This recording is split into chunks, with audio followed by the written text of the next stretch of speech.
What do you do when you literally don't want Jesus? Like, what do you do when you don't feel like reading the word, you don't feel like praying, you don't feel like sitting with him, and you don't feel like choosing him? You choose him anyways. If you feel like you've been avoiding God, then this video is for you. See, I wish I could sit here and tell you that, oh, I always want God. I wish I could say that I always pick his way, but I'd be lying if I said that. There are days when that desire for God is just dead silent and I'm just numb. For me, it usually starts with this urge to do nothing, just to sit there and lie in the apathy. In the moment, I'm convinced that doing nothing will make me feel better. But the second I commit to actually doing nothing, there's this turmoil in me, right? There's this restlessness that doesn't go away. And I know exactly what it is. That feeling is conviction. It's a gentle tug where God is saying, hey, come talk to me, come read, come sit with me. At this point, it should be pretty obvious what I should be doing right now. Pray, right? Unfortunately, that's not always the choice I make, and if life were that simple, well, we probably wouldn't struggle that much.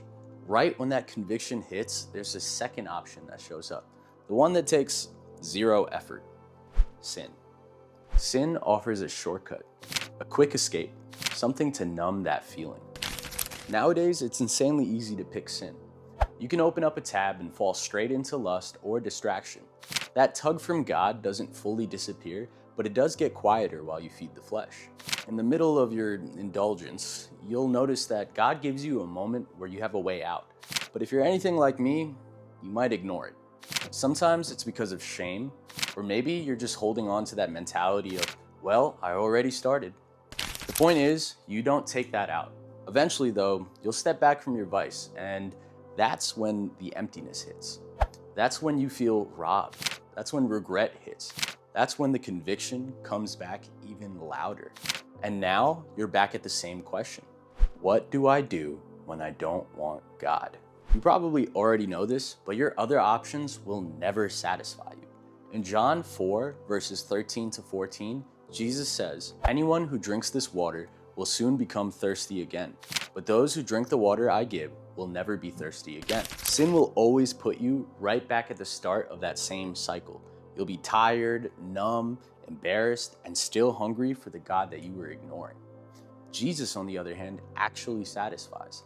The psalmist in Psalm 16 echoes this idea when he says, in your presence is fullness of joy. The thing about God's presence is you don't always feel something right away. In other words, you might not see the fruit immediately. You only see the fruit if you keep on going back to him and stay in his presence long enough for something to actually grow. One day, when the harvest finally comes, you won't regret a single moment of obedience because you'll have an abundance of fruit. So what do you do when you don't want God? Say it with me now. You choose him anyways. You want to know how I know that's the right answer? Because Jesus did the same thing. In the garden, right before the cross, Jesus prayed, Father, if you are willing, please take this cup of suffering away from me. Yet I want your will to be done, not mine. Jesus wasn't excited. He wasn't giving the Father an enthusiastic yes. He was honest. He brought his raw human feelings to the Father, and then he surrendered them. Jesus was leading by example here. You might not always feel the desire for God, and that's okay, because Jesus understands that. But that's when you do exactly what he did. You tell the Father how you feel, and then hand those feelings over. All right, I need y'all to understand just how wild this is. You might be over here afraid to tell God how you feel because you think it's gonna be too much for him, or you think he's gonna get mad, or maybe it's just too wild. Y'all, Jesus basically told the Father that he didn't want to go to the cross. Do you know how wild that is? The cross was the redemption plan from the very beginning. This was something that was thousands and thousands and thousands of years in the making. The cross held the weight of humanity's redemption, and Jesus, knowing that, still had the audacity to say something. So if he can be that bold, so can you. When you hold on to those feelings of, oh, I don't want God, then that's when sin starts feeling like the easier choice. But when you confess it, God actually strengthens you. He meets you in the honesty. When Jesus surrendered his feelings over, the Father sent an angel from heaven to strengthen him. So here's my challenge for you. Next time you don't feel like praying or reading, tell God. Literally say, Lord, I don't want you right now, but I'm giving you that feeling. Then Watch and see what he does.